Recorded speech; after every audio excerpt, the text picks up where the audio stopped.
ওকে তো ভাইলো ক্রিস 4 এই সিনেমাটা তো আবারও পড়লো একটা বড় ঝামেলায়। আরেকদিকে ইয়াশ তো ধুরন্ধরের সাথে ক্ল্যাশ করার আগে নিজের মুভিকে প্রফিটে নিয়ে আসতেছে, সাথে শাহরুখ খানের কিং সিনেমা তো ভাই ট্রেলার টিজার আসার আগেই মাথা নষ্ট করে দিয়েছে। তাছাড়াও শাকিব খানের প্রিন্স অ্যান্ড রকস্টার নিয়ে আছে কিছু গুরুত্বপূর্ণ আপডেট। সবকিছুই জানবো, শুধু ভিডিওটার সাথেই থাকুন। প্রথমেই কথা বলি ক্রিস 4 মুভিটা নিয়ে। ভাই মাঝখানে তো হঠাৎ করে এটা নিয়ে শোনা গিয়েছিল যে ক্রিয়েটিভ ডিফেন্সের কারণে এই মুভিটা আর তৈরি হবে না, তবে এখন আবার একটা খবর আসে যে এই মুভিটা অবশ্যই তৈরি হবে। বাট ঋত্বিক রোশন যেহেতু এই মুভির অ্যাক্টর, ডিরেক্টর, রাইটার তিনটাই, তাই তিনি কিন্তু স্ক্রিপ্টটা লেখার সময় একটা বাজেট আনুমানিক ধরে রেখেছিল 700 কোটি, তবে পরে সে এটা কমিয়ে 500 কোটিতে আনে।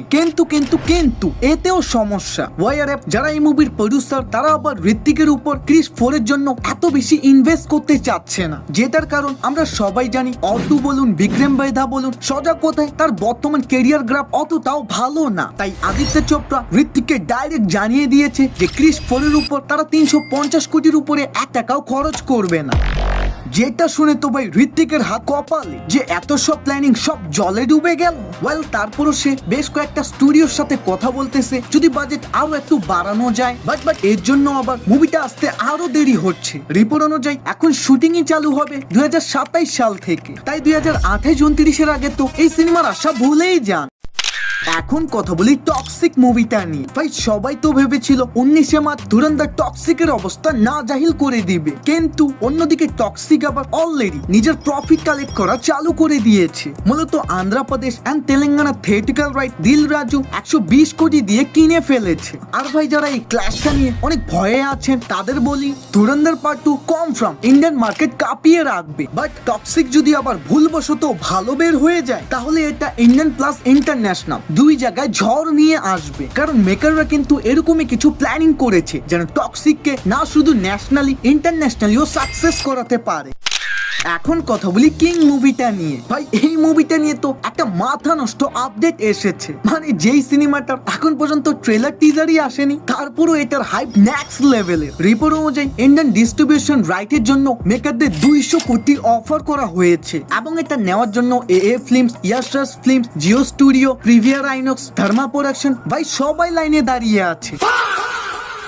তাই বছরের শেষে কিন্তু খুবই ধামাকা লেভেলের একটা ক্লাস দেখতে চলেছি। একদিকে যেখানে হলিউডের অ্যাভেঞ্জার্স ডুমসডে, তো অন্যদিকে শাহরুখ খানের কিং। দেখা যাক কে বাজি মারবে।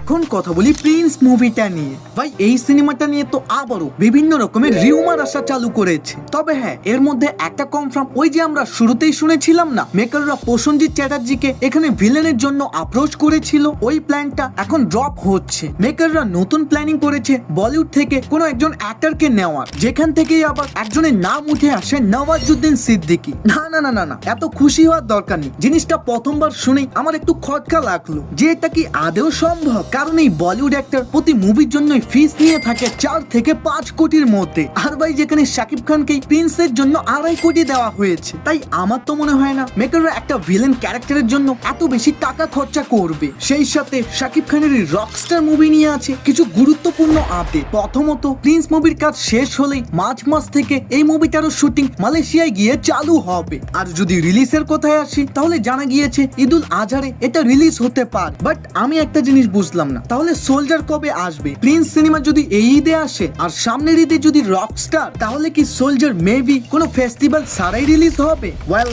এটা হলে কিন্তু খুবই ভালোই হয়, তাহলে আমরা এবার ঈদ ছাড়াও দর্শকদের টেস্টটা খুবই ভালোভাবে বুঝতে পারবো। তবে এরপর যদি মেকারদের পক্ষ থেকে কোনো অফিসিয়াল আপডেট আসে, তাহলে অবশ্যই পরবর্তী ভিডিওতে জানিয়ে দিব। কিন্তু ওটা জানতে চাইলে এখনই অবশ্যই আমাদের চ্যানেলটাকে সাবস্ক্রাইব করে রাখতে হবে।